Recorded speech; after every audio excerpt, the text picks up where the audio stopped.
Hi friends, இன்னைக்கு நம்ம accountancy classல பார்க்க போற டாபிக் journal. Journal என்னன்னா it is one of the books of original entry in which day-to-day transactions are recorded. அதாவது ஒரு firm, ஒரு company or an industry எங்கெல்லாமோ டெய்லி நடக்கிற ஒவ்வொரு டிரான்சாக்ஷன்ஸையும் ரெக்கார்ட் பண்ணிட்டு இருக்கிற புக் பேர் தான் ஜேர்னல். அதுக்காக ஒரு எக்ஸாம்பிள் இன்னைக்கு நம்ம பார்க்கலாம்.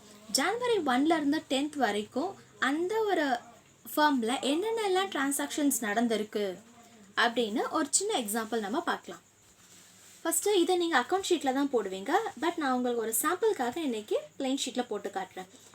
ஃபஸ்ட்டு டேட் எழுதிக்கணும், நெக்ஸ்ட்டு பர்டிகுலர்ஸ், நெக்ஸ்ட்டு எல்எஃப் அதாவது லெட்ஜர் ஃபாலியோ, நெக்ஸ்ட்டு டெபிட் அதை டிஆர்னு மென்ஷன் பண்ணுவீங்க, நெக்ஸ்ட்டு கிரெடிட் அதை சிஆர்னு மென்ஷன் பண்ணணும். ஓகேயா? நெக்ஸ்ட்டு ஃபஸ்ட்டு என்ட்ரி பார்த்தீங்கன்னா Ms. Leah contributed capital rupees 1 lakh. At the same time, Ms. Zara contributed capital rupees 70,000. So இங்கே வந்து கம்பைன்டு கேபிட்டலாக இருக்க ரெண்டு பேரும் கேபிட்டல் கான்ட்ரிபியூஷன் கொடுக்குறாங்க. ஸோ உங்களோட ஜேர்னல் என்ட்ரி என்னவாக இருக்கணும்னா ஜனவரி 1 கான்ட்ரிபியூட்டட் கேபிட்டல்னால் என்ன அர்த்தம்? டெபிட் வாட் கம்ஸ் இன், நம்ம கைக்குள்ளே என்ன வருது? கேஷ். ஸோ கேஷ் அக்கௌண்ட்டை தான் நீங்கள் டெபிட்டில் கொடுக்கணும். So cash account debit. Debit எப்பயும் நீங்கள் ரைட் சைட் கார்னரில் தான் எழுதணும். ஸோ யார் கொடுக்குறாங்க? Credit the giver. Personal accounting effect ஆகுது இல்லையா? ஸோ பர்சனல் அக்கௌண்ட் படி யார் கொடுக்குறாங்க? Miss Lia and Miss Zara. So நீங்கள் எழுத வேண்டியது Miss Lia's capital account to Miss Lia's capital account to Miss Zara's capital account.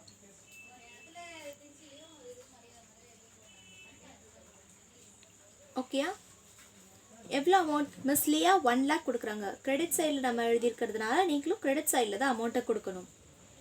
ஜாரா 70,000 கொண்டு வராங்க.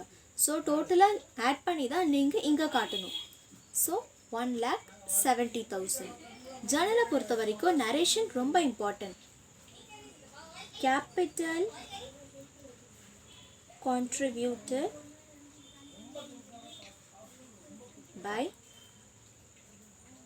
Miss Leah and Miss Zara. உங்கள் நரேஷனை நீங்கள் க்ளோஸ் பண்ணிக்கலாம்.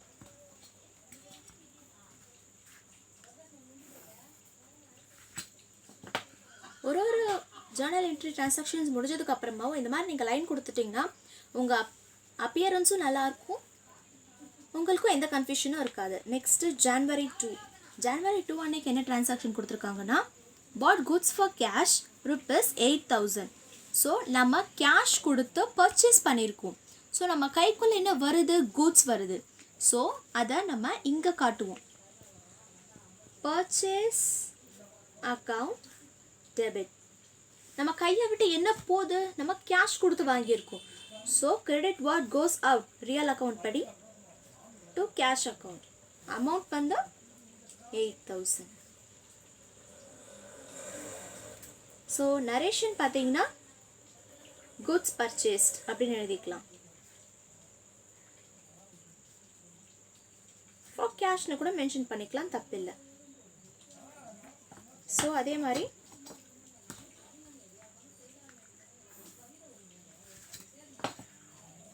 ஒரு ஜேர்னல் முடிச்சுட்டோம். ஸோ நம்ம ஒரு லைன் கொடுத்துட்டோம். நெக்ஸ்ட்டு பார்த்தீங்கன்னா ஜனவரி 3 bought goods for credit from Mr. X rupees 25,000. So இப்போ நம்ம புதுசாக பார்க்க போகிறோம் இதை கிரெடிட் டிரான்சாக்ஷன்ஸ். அதாவது bought goods for credit from Mr. X அப்படின்னா என்னன்னா நம்ம பர்ச்சேஸ் பண்ணியிருக்கோம். அதாவது கேஷ் கொடுத்து கிடையாது, கடனுக்கு பர்ச்சேஸ் பண்ணியிருக்கோம்.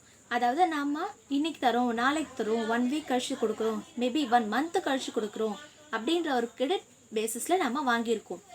ஸோ நம்ம கைக்கு என்ன வருது? Debit what comes in purchase. Goods நம்ம கைக்கு வந்துடும், கரெக்டாக? So purchase account debit. Normal purchase அக்கௌண்ட்டை பொறுத்த வரைக்கும் நீங்கள் கேஷ் கொடுப்பீங்க, கேஷ்னு என்ட்ரு பண்ணுவீங்க கிரெடிட்டில். பிகாஸ் நீங்கள் கேஷ் பர்ச்சேஸ் பண்ணுறதுனால நீங்கள் கிரெடிட் பர்ச்சேஸ் பண்ணியிருக்கீங்க. ஸோ உங்களுக்கு கிரெடிட்டில் ஒருத்தவங்க கொடுத்துருக்காங்க, கடனுக்கு பொருள் கொடுத்துருக்காங்க, கரெக்டாக? யார் கொடுத்துருக்காங்கன்னு பார்த்தீங்கன்னா மிஸ்டர் எக்ஸ்ன்றவங்க கொடுத்துருக்காங்க. ஸோ இந்த இடத்துல நீங்கள் கேஷ்னு போடக்கூடாது, டு மிஸ்டர் எக்ஸ் அக்கௌண்ட் அப்படின்னு தான் கொடுக்கணும். ஓகேயா? எவ்வளோன்னா 25,000. பிகாஸ் பர்சனல் அக்கௌண்ட்டில் பொறுத்த வரைக்கும் கிரெடிட் த கிவர், நமக்கு யார் கொடுத்துருக்காங்க, மிஸ்டர் எக்ஸ்ன்றவங்க கொடுத்துருக்காங்க. ஸோ இப்படி நீங்கள் மிஸ்டர் எக்ஸ்னு எழுதுனீங்கன்னா மட்டும்தான் உங்களோட அக்கௌண்ட் புக்லேயே உங்களுக்கு என்ன தெரிய வரும்னா, உங்களுக்கு நம்ம இன்னும் பேமெண்ட் செட்டில் பண்ணலை அப்படிங்கிற அவேர்னஸ் உங்களுக்கு இருக்கும். கேஷ்னு கொடுத்துட்டிங்களா உங்களோட டிரான்சாக்ஷன் முடிஞ்சிடும். ஸோ மிஸ்டர் எக்ஸ்னு கொடுத்தீங்கன்னா மட்டும்தான் உங்களுக்கு ஓப்பன் செட்டில்மெண்ட் இன்னும் இருக்குது அப்படின்னு அர்த்தம். இங்கே நீங்கள் குட்ஸ் பர்ச்சேஸ்ட் ஆன் கிரெடிட் அப்படின்னு மென்ஷன் பண்ணிக்கலாம்.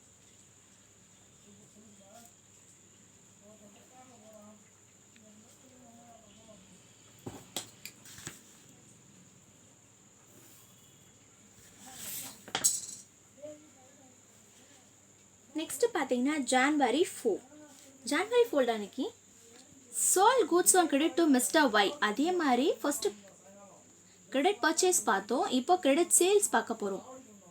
கிரெடிட் சேல்ஸ் என்ன பார்த்தீங்கன்னா sold goods on credit to Mister ஒய்ன்னு இருக்குது. ருபீஸ் 18,000க்கு நம்ம கிரெடிட்க்கு கூட்ஸை சேல் பண்ணியிருக்கோம். ஓகேயா?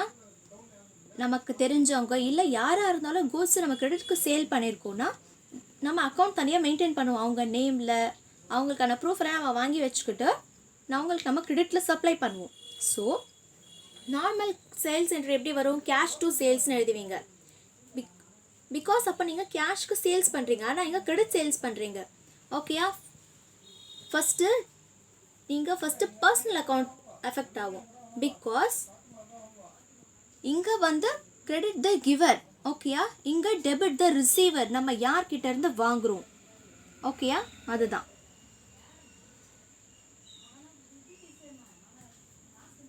Mister Y account debit to sales account. இங்கே goods sold on credit.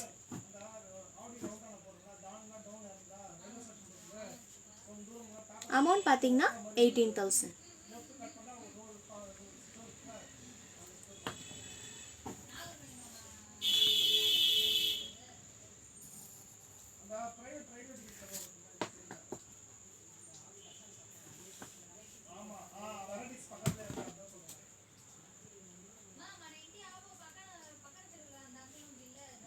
Next January 5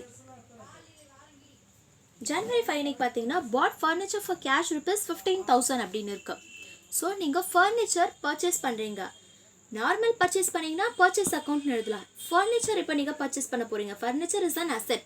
so உங்கள் கைக்கு என்ன வருதுன்னா ஃபர்னிச்சர். நீங்கள் அசெட் இருக்கிறதுனால ஃபர்னிச்சரை தான் நீங்கள் கொண்டு வரணும். இங்கே furniture account debit to cash கொடுத்து வாங்குறதுனால to cash account.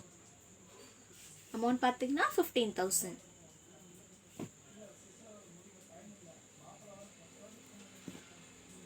நரேஷன்ல furniture purchased.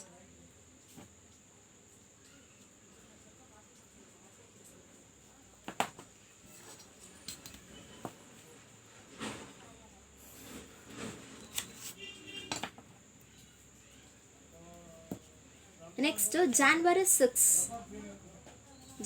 அன்னைக்கு பார்த்தீங்கன்னா received from mister Y rupees 5,000. அது என்ன ரிசீவ் ஃப்ரம் மிஸ்டர் ஒய்?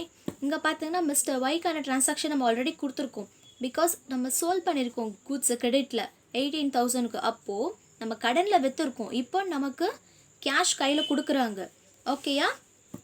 நம்ம கைக்கு என்ன வருது அப்போது? Cash account debit credit the giver. யார் கொடுக்குறா? மிஸ்டர் ஒய்ன்றவங்க. So Mister Y account amount 5,000. இங்கே நீங்கள் cash received from mister Y அப்படின்னு எழுதிட்டிங்கன்னா போதும்.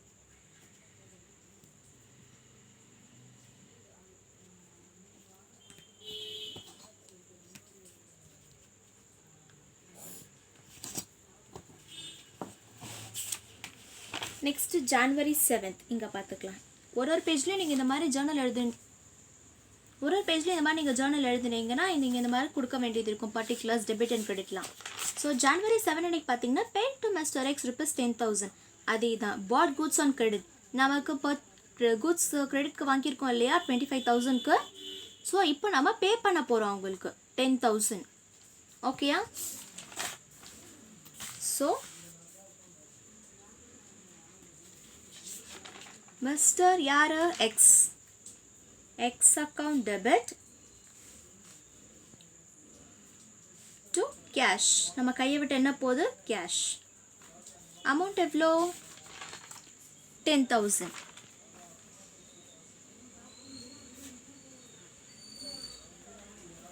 இங்கே paid to Mr. Xன்னு நீங்கள் நரேஷன் கொடுத்துட்டா போதும்.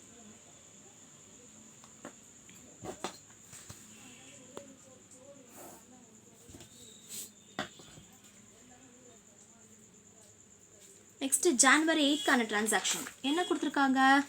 எலக்ட்ரிசிட்டி சார்ஜஸ் ₹6,000 அப்படின்னு கொடுத்துருக்காங்க. எலக்ட்ரிசிட்டி சார்ஜஸ் ஓகேயா? ஸோ நம்ம கையை விட்டு என்ன போகுது? கேஷ். எந்த ரீசனுக்காக போகுது? Electricity charges. ஸோ அதை தான் நீங்கள் இங்கே மென்ஷன் பண்ணணும். இந்த எலக்ட்ரிசிட்டி சார்ஜஸ் பார்த்தீங்கன்னா உங்களுக்கு ப்ராஃபிட் அண்ட் லாஸ் அக்கௌண்ட்டில் அப்பியர் ஆகும். நம்ம கையை விட்டு என்ன போகுதுன்னா கேஷ். அமௌண்ட் எவ்வளோ? 6,000.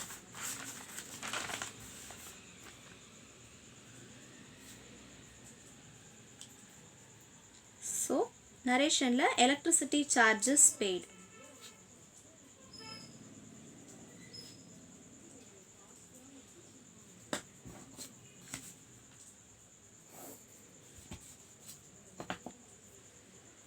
நெக்ஸ்ட் ஜான்வரி 9க்கான டிரான்சாக்ஷன் என்னன்னு பார்ப்போம்.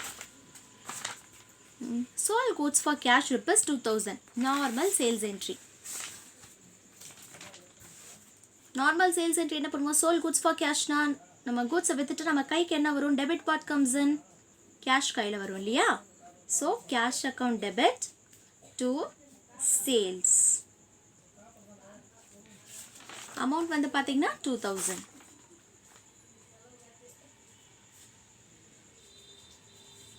நரேஷனில் கேஷ் சேல்ஸ் அப்படின்னு மென்ஷன் பண்ணிக்கோங்க. இல்லை குட் சோல்ட் ஃபார் கேஷ் அப்படின்னு மென்ஷன் பண்ணிக்கலாம்.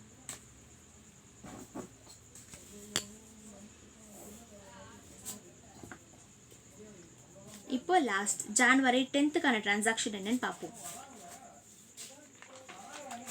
ரெண்ட் பெய்ட் பை செக் ₹5,000 அப்படின்னு கொடுத்துருக்காங்க.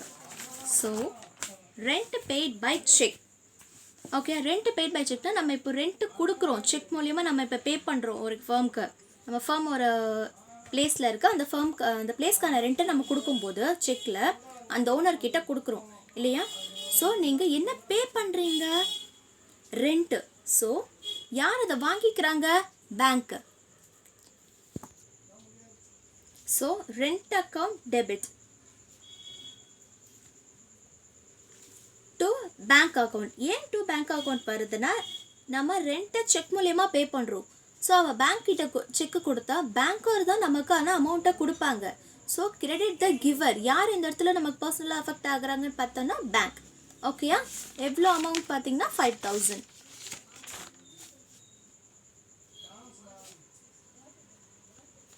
ஸோ நரேஷனில் ரெண்ட் பெய்ட் த்ரூ செக் அப்படின்னு எழுதிக்கோங்க.